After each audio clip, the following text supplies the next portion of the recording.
ഇപ്പോൾ കാവ്യയെക്കുറിച്ച് വന്ന ഈ ഒരു വാർത്ത മഞ്ജുവിന്റെ പ്രേക്ഷകരെ കുറച്ചൊന്നുമല്ല പരാതികൾ പറയാൻ ഇടയാക്കിയത്. കാവ്യ ഇങ്ങനെ പറയാനുണ്ടായ ഒരു സാഹചര്യമാണ് ഇപ്പോൾ പുറത്തുവരുന്നത്. സമൂഹ മാധ്യമങ്ങളിലൊന്നും സജീവമായിരുന്ന ആളായിരുന്നില്ല കാവ്യ മാധവൻ. ദിലീപുമായുള്ള വിവാഹത്തോടെ എല്ലാം ഇട്ടെറിഞ്ഞു പോയി കാവ്യ. പിന്നീട് ഈ ഇഷ്ടനായികയെ കാണുന്നത് പൂർണ്ണ ഗർഭിണിയായ ചിത്രങ്ങൾ സോഷ്യൽ മീഡിയയിൽ വന്നതോടെയാണ്. കാവ്യയുടെ ബേബി ഷവർ ചിത്രങ്ങളായിരുന്നു വന്നത്. പിന്നീട് മകൾ മഹാലക്ഷ്മി വന്നു. എന്നാൽ പോലും സമൂഹ മാധ്യമങ്ങളിൽ കാവ്യ സജീവമായില്ല. എന്നാൽ സമൂഹ മാധ്യമങ്ങൾക്കും മീഡിയയ്ക്ക് മുന്നിൽ നിന്ന് ഒന്നും മിണ്ടാതെ പോയ ആ പഴയ കാവ്യയല്ല ഇന്നുള്ളത്. ഇപ്പോൾ കാവ്യയുടെ ആരാധകർ കാണുന്നത് കാവ്യയുടെ മറ്റൊരു മുഖമാണ്. എല്ലാം നേടിയെടുക്കുന്ന വാശിയോടെയുള്ള ആ പഴയ കാവ്യയുടെ മുഖമാണ്. പൊതുവേദികളിൽ സജീവമായ, വളരെ ബോൾഡായി വരുന്നതിനെയെല്ലാം അതിജീവിക്കാൻ പഠിച്ച ഒരു സമ്പൂർണ്ണ കുടുംബിനി. ഒപ്പം നല്ല ബിസിനസ്സുകാരി കൂടിയാണ് കാവ്യ. പ്രസവശേഷം അല്പം തടി വെച്ചാലും തന്റെ ബ്രാൻഡിന്റെ പരസ്യത്തിനായി സ്വയം മോഡലാകാൻ രൂപത്തിൽ തന്നിൽ തന്നെ മാറ്റങ്ങൾ വരുത്തി. ദിലീപിനെ പോലും ഞെട്ടിക്കുകയാണ് കാവ്യ ഇന്ന്. കാവ്യയുടെ ലക്ഷ്യ എന്ന സംരംഭത്തിനായി മുഴുവൻ സമയവും ഇൻവെസ്റ്റ് ചെയ്തിരിക്കുകയാണ്. സഹോദരനും ഭാര്യയും മീനാക്ഷിയും ദിലീപും എല്ലാം കാവ്യയുടെ കൂടെ തന്നെയുണ്ട്. എല്ലാ സപ്പോർട്ടും നൽകി. കഴിഞ്ഞ ദിവസമായിരുന്നു നടി കാവ്യ മാധവന്റെ 41ാം പിറന്നാൾ. നിരവധി ആരാധകരും താരങ്ങളും അടക്കം കാവ്യയ്ക്ക് ആശംസകൾ അറിയിച്ചിരുന്നു. എന്നാൽ മലയാള സിനിമയിൽ ഏറ്റവും കൂടുതൽ കുറ്റപ്പെടുത്തലുകൾ കേട്ട നടിമാരിൽ ഒരാളാണ് കാവ്യ. ദിലീപിനെ വിവാഹം കഴിച്ചതോടെയാണ് നിരവധി പേർ താരത്തെ വെറുത്തത്. ദിലീപ് മഞ്ജു വാര്യർ വിവാഹബന്ധം തകരാൻ കാരണം കാവ്യയാണെന്ന് ആരോപണം വന്നു. എന്നാൽ ഇവർക്കിടയിൽ എന്താണ് സംഭവിച്ചതെന്ന് ഇന്ന് വരെ കാവ്യയോ മഞ്ജുവോ പരസ്യപ്പെടുത്തിയിട്ടില്ല.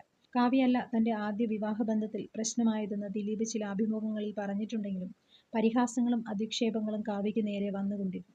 ഒരിക്കൽ പോലും ഇതിനെതിരെ കാവ്യ പ്രതികരിച്ചിട്ടില്ല. എന്നാൽ സാഹചര്യം വരുമ്പോൾ കാവ്യ പ്രതികരിക്കാനുള്ള സാധ്യത കൂടുതലാണെന്ന് തെളിയിക്കുന്ന ചില കാര്യങ്ങളാണ് ഇപ്പോൾ പുറത്തുവരുന്നത്. ഒരു അഭിമുഖത്തിൽ ദിലീപിനെ കാവ്യ അനുകൂലിച്ച് സംസാരിച്ചെന്ന് പറഞ്ഞ് വൻ വിവാദമുണ്ടായിരുന്നു. എന്നാൽ അന്ന് കാവ്യ പറഞ്ഞ ഒറ്റ ഒരു കാര്യമാണ്, കഴിഞ്ഞുപോയ ഒരു നിമിഷവും മറന്നുപോകാൻ പാടില്ലെന്നാണ് താൻ ദിലീപേട്ടനെ ഓർമ്മിപ്പിക്കാറുള്ളതെന്ന് കാവ്യ പറഞ്ഞിരുന്നു. അനുഭവിച്ച കാര്യങ്ങളെല്ലാം ഓർത്തു വയ്ക്കണമെന്നും അതെല്ലാം എഴുതണമെന്നും ദിലീപേട്ടനോട് പറയാറുണ്ടെന്ന് കാവ്യ പറഞ്ഞു. മാത്രമല്ല ഓരോ കാര്യവും തുറന്നു പറയാൻ കഴിയുന്ന ഒരു ദിവസം വരുമെന്ന് ഉറപ്പാണെന്നും അന്ന് എല്ലാ കാര്യങ്ങളെക്കുറിച്ചും വിശദമായി പറയുമെന്നാണ് കാവ്യ പറഞ്ഞത്. മാത്രമല്ല ദിലീപിന്റെ കേസിനപ്പുറം കാവ്യയ്ക്ക് പറയാനേറെയുണ്ട്. യാതൊരു തെറ്റും ചെയ്യാത്ത നിരപരാധികളാണ് ദിലീപും കാവ്യയും എന്ന് കാവ്യയുടെ ഈ വാക്കുകളിൽ നിന്ന് വ്യക്തമാണ്. അപ്പോൾ പിന്നെ പ്രേക്ഷകർക്ക് ചോദിക്കാനുള്ള മറ്റൊരു ചോദ്യമാണ് ഈ വാർത്തയ്ക്ക് പിന്നാലെ കമന്റുകളായി വരുന്നത്. ദിലീപിന്റെ ഫോണിൽ കാവ്യ അയച്ച ഒരിക്കലും ഒരു ഭാര്യയ്ക്കും അംഗീകരിക്കാനാവാത്ത മെസ്സേജാണ് മഞ്ജു അന്ന് കാണേണ്ടി വന്നതെന്ന് പറയപ്പെടുന്നു. ഒരുപാട് ആരോപണങ്ങൾ തന്റെ ഭർത്താവിനെയും പ്രമുഖ നടി കാവ്യ മാധവനെയും സംബന്ധിച്ച് കൂട്ടുകാരൊക്കെ പറഞ്ഞിട്ടും എല്ലാം തള്ളിക്കളഞ്ഞ മഞ്ജു എന്ന ഭാര്യയ്ക്ക് ഇതിൽ കൂടുതൽ തെളിവുകളൊന്നും ആവശ്യമായി വന്നില്ല. അതുകൊണ്ട് തന്നെ ഈ മെസ്സേജ് കണ്ട ഉടനെ മഞ്ജു കടുത്ത തീരുമാനത്തിലേക്ക് കടന്നു എന്നാണ് പറയപ്പെടുന്നത്.